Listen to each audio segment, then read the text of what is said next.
right. Hey, everyone. I am here with Maggie. Maggie dated casually for a couple of weeks, nothing exclusive, Timothy Haslett. And are here to explain, here to share a little bit more about your experience with him. Can you share a little bit, Maggie? Sure. So we met on a dating site and we went out on a few dates. I went to his house one time and he was literally a perfect gentleman. There was zero red flags. And I was telling you earlier, like literally without a real life victim, I would not have believed this in a million years. Okay. Okay. You would have not believed this in a million years without a real life victim. How did you see the Right. news? How did you learn about it? Well, it was actually kind of weird. So I had already seen KNBC 9 News stuff, and I didn't recognize him in that picture. It wasn't until I was on my Facebook and a buddy of mine sent a screenshot of a conversation with one of his friends. I think she might live near Excelsior or something like that. I'm not exactly sure. But that's where I read the name Tim Haslett, and I was like, well, that's weird. I wonder if it's the same Tim or whatever. And then I went back to that picture, and I was just like, my jaw dropped to the floor because I was in shock. I was in disbelief. Like, I didn't even recognize that picture. He did not look like that 4 years ago at all. So you met on a dating site, is that correct? Yeah. And tell me about dating. How was he a complete gentleman? He opened up my car door. He paid for dinner. He was really funny and really genuine, and he talked a lot about his son and his job. And um, I think he was humorous. He was very funny. He was very like smart and funny, and that's why we kind of clicked and got along so well. Yeah. Um, he literally like he was not rude at all. Like he was not. There was zero red flags. Like I would not have. I I don't know how long this has been going on, but I would be in even more shock if this has been going on longer than this being like the first occurrence. Okay. So you suspect there might be one victim, not more, that this hasn't been going on for too long, just from your experience. I don't know about, I know there's been a lot of confusion about what she had said about her friends that didn't make it. But as for like people talking about, oh, he was bullied as a kid and, it's not like he's one of those people that had been tormenting cats from 6 years old and then it progressively grows into this whatever. Like, I think a lot of people are mixing up the popular Dahmer series with like this local thing, and then speculation happens. And all I know from my personal experience is from, especially just from looking at the most recent picture, something has definitely happened that I don't know of because we haven't spoken. But that was not Tim 4 years ago. So I don't think that he. I could be wrong. I could be wrong. But if I had to guess, I'd be willing to bet that he has not been kidnapping and raping women for his entire life. What did you two talk about when you dated? We talked a lot about his son, the railroad. He loved his job. I think he was going back and forth to Texas at the time. Um, Football, politics. He was really somebody to have a really great conversation with whenever you have different opinions because he would listen and reply, not argue. Hmm. When it came to politics, what would he discuss? I don't really remember the specifics, but I'm pretty sure he was, on the Republican side of Yeah, the whatever you sure. call that. Right, right. I just know that there was some interest in his politics during the pandemic, and that's why I asked. But this was before the pandemic, is that correct?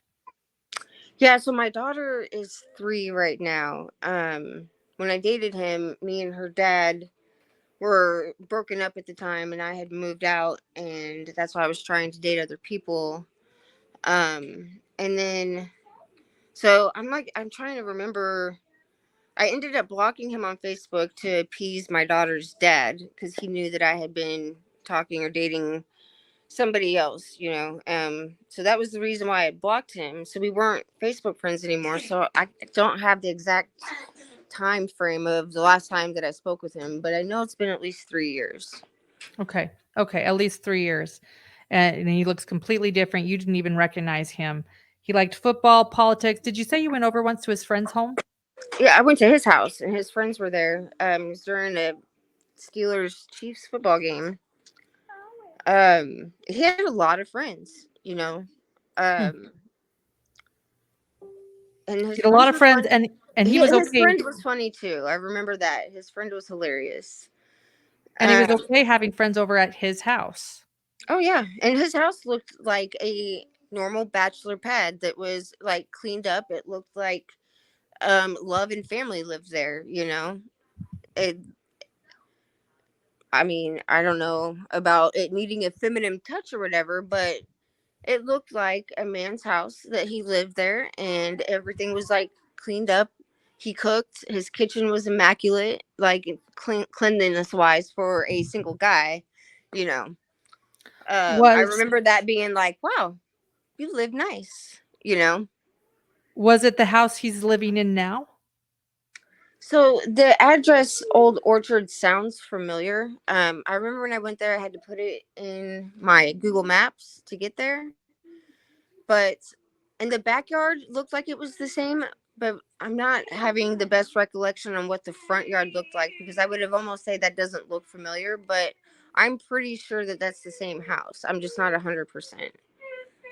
Okay. I Okay. don't think he's lived anywhere else. I think he's always lived in that house for as long as I've known him. It sounds like you 2 got along well.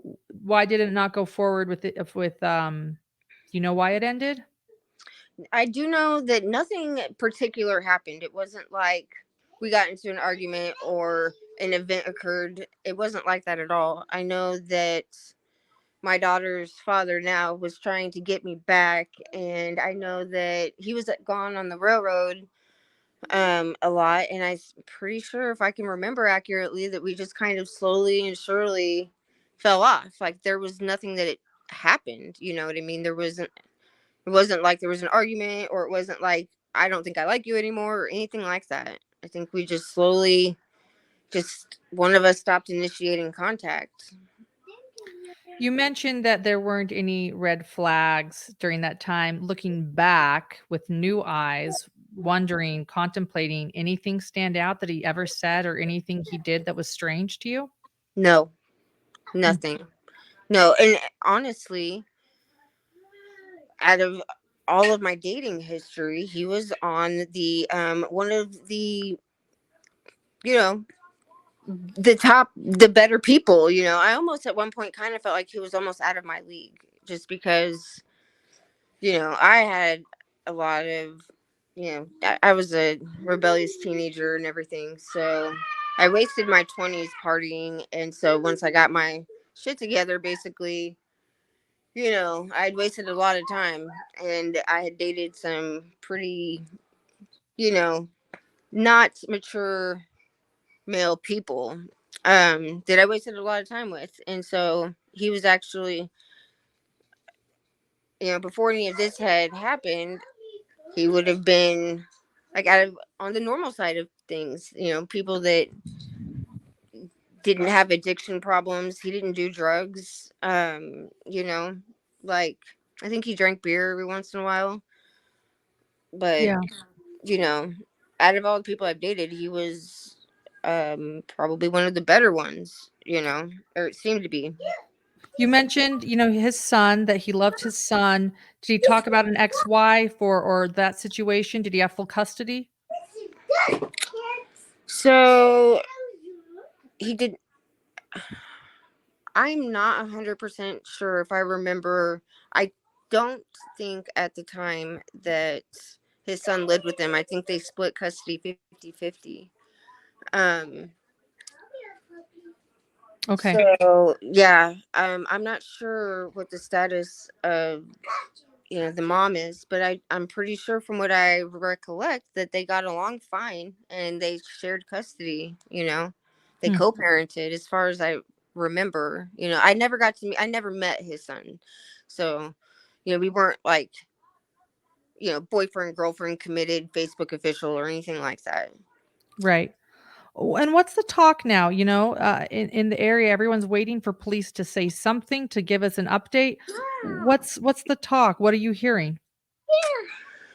So I live out in Independence, which is a little ways from Excelsior. So my cousin called me and she recognized that name and was like, "Is that same guy?" Because I was living with her at the time and he came to her house to pick me up. And I was like, "Yeah." And we were both kind of totally shocked. But I think the local talk is just the presumption of he's just been kidnapping and killing people, and it's like, I don't know if that's the case. Maybe that is the case. But regardless, from what we do know, I am in complete shock. And I don't think that would be a lifelong occurrence. I don't know if he had some kind of mental snap or something, but it didn't look like he'd been going to work every day. So I don't know if something had happened with that. I have no idea. But from the stuff that I've been reading about it, it looked like his son Luke lived with him full time, so I'm not sure where the mom Okay. is or what's going on there. But I do know that he didn't speak ill like badly about her whatsoever. They shared custody. Okay. Thank you. Anything else you'd like to say, Maggie, before we end? This has been helpful. I appreciate you sharing what you know. I just want everybody to remember that his family is also at a loss. His son, his parents, I'm sure his ex-wife's parents, they are all at a loss because they're losing somebody that is not who they thought they were. Oh, good. I'm so glad. And so yes, we need to stay victim based, but the way that people speculate and talk about, like, hey, I saw that guy one time at Ace Hardware. He was a weirdo. People are like, oh, he kept to himself. Like, people that know Tim or knew Tim know that that's like not Tim. And or at least it wasn't during the time period that I had spent with him. Okay. So I just wish everybody would be respectful of his family and everybody on that end that is involved, because they are also suffering too. They are also going through traumatic things. So especially his 8-year-old son. Thank you for that reminder. Yeah, I appreciate that. This is um multiple lives are being affected here through Yeah. this. Yeah, he was a Thank you. great dad, and I know that. There's no doubt about it. I I am almost dead set that this would be a huge shock and surprise to his son. I don't think that Okay. his son was abused and witnessing anything, and if he was, I don't believe that. Okay. Thank you. Thank you for the information, Maggie. I will sign off here and again, thank you for taking the time to share what you know.